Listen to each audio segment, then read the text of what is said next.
Poštovani prijatelji, dobar dan vam želimo sa obala Loare. Preko 100 dvoraca u dolini ove reke Loaru su učinili samim srcem francuske umetnosti, kulture i istorije. Međutim, ovi dvorci ne bi imali takvu magiju da na poziv francuskog kralja François I u njima nije boravio Leonardo da Vinci, najveći genij renesanse. Francuske dvorce krase francuski ljiljani okićeni po bezbrojnim zastavama iz srednjeg veka. Međutim, za nekoliko dana dvorac Leonarda da Vincija krasit će srpski Jorgovan.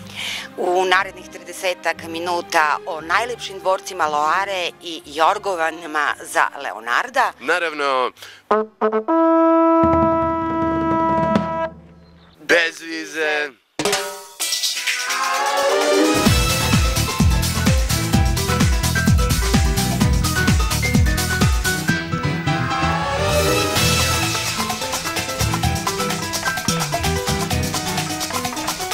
Žive!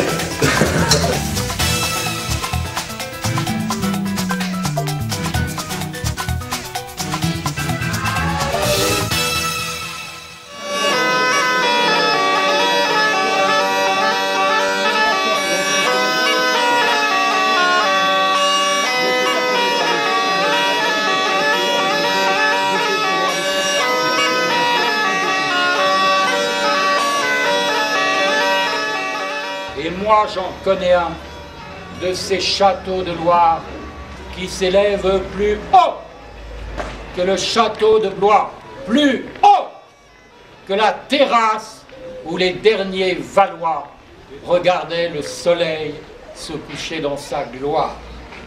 Et c'est le Clos Lucé où vous êtes tous invités.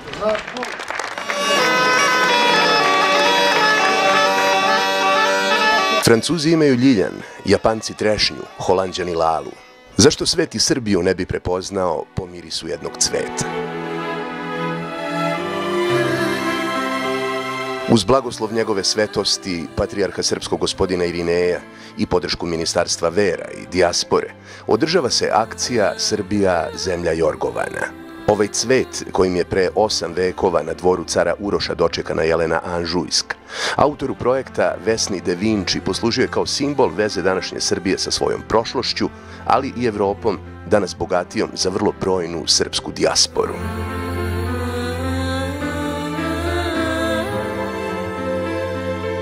Tokom prethodne pola decenije u Srbiji je tako zasađeno preko 6000 jorgovana, a prošle godine srpski jorgovani počeli su da šire miris po svetu.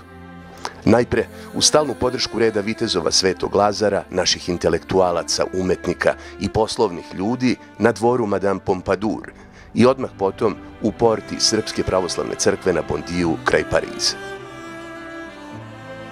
Pripadnicima naše dijaspore bio je to razlog za ponos na svoju prošlost, a nekada izgnanima iz Srbije mogućnost da ponovo dožive svoj narod.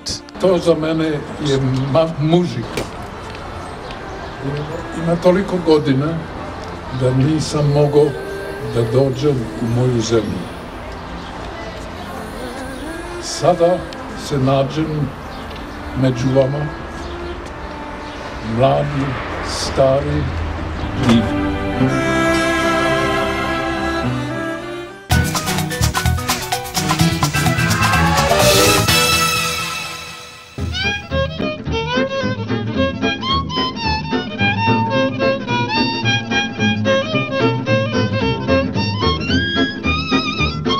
Na 150. kilometru južno od Pariza počinjete da uranjate u dolinu Loare.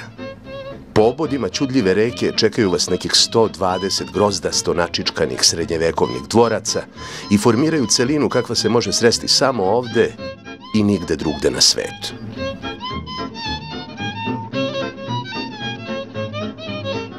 Putovanje dolinom koju će krasiti srpski jorgovani započinjemo u zamku Chenonceau.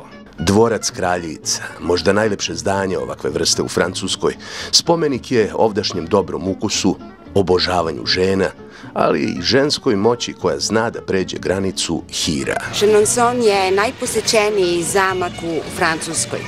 U 16. veku za njegovu gradnju porušeno je 45 malih dvoraca. Na ovom mestu krastača koju vidite ima najviše šansi da postane princeza. 5 krunisanih ženskih glava ovde je točak istorije okretalo u svom smeru, neretko vladajući i svojim državama i svojim muževima. Krenimo redom. Kao naknadu za dug, tek izgrađeni Chenonceau dobija krunska ličnost na ovom prostoru, francuski kralj François I. Imajući na pameti veće zamisli, poklanja ga Henriju II, a ovaj miljenici svoga srca, dakle ljubavnici. Diana od Poitiers, prva stvarna vlasnica ovog dvorca, bila je dvorska dama Henrijeve žene Katarine Medici. Poznata trovačica, Katarina je i ovde sebi ostala dosledna. Ne mogavši da spreči vezu dvoje ljubavnika, uspela je u njihovoj sobi da zadrži barem svoj portret. Nakon što je Henri poginuo u boju, Medici će baš iz ovog dvorca rukovoditi državom. Katarina će naravno otići iz dvorca i iz života, ali će Chenonceau zauvek krasiti njeni čudesni terasasti vrtovi.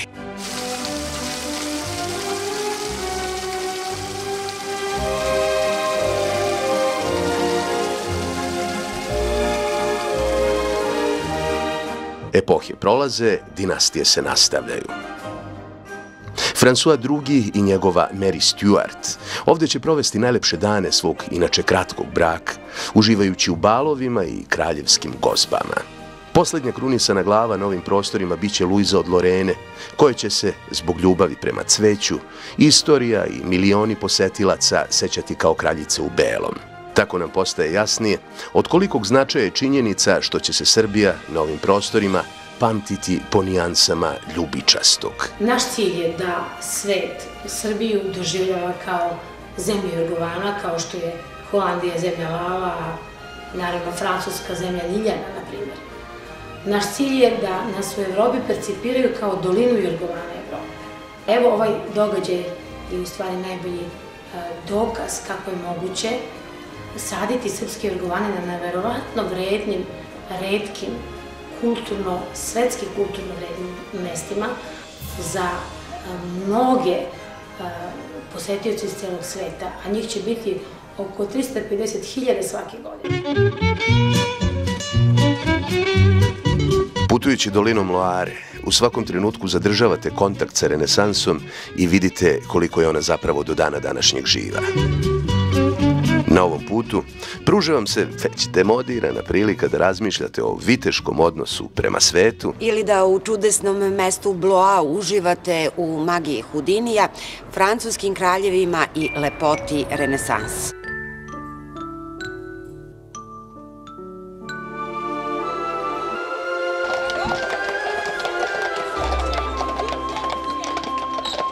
Ušuškan na pola puta između Tura i Orleana, Blois je jedan od najčarobnijih srednjevekovnih gradića Francuske, iako postoji još od 5. veka.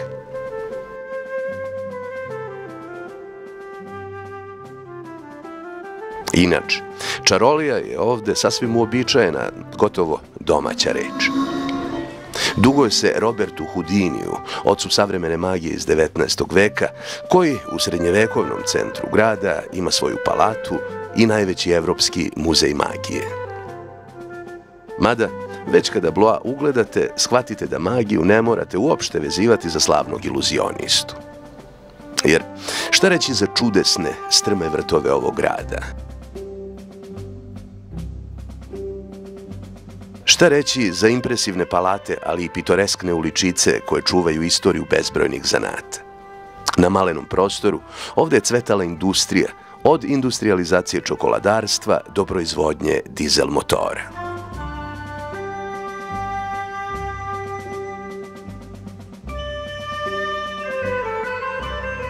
Istorija Blois ima i tamne strane, od vikinških osvajanja do srednjevekovnih lomači. Ali je, kao rezidencija Henrija III i François I, ovaj kraj ostao zapamćen po humanosti. Aspekt solidarnosti i humanitarne pomoći jedna je od osnovnih tema koja paralelno teče u francusko-srpskoj saradnji na sađenju naših jorgovana u rodnom kraju Jelene Anžujske. Well, it started 6 years ago now.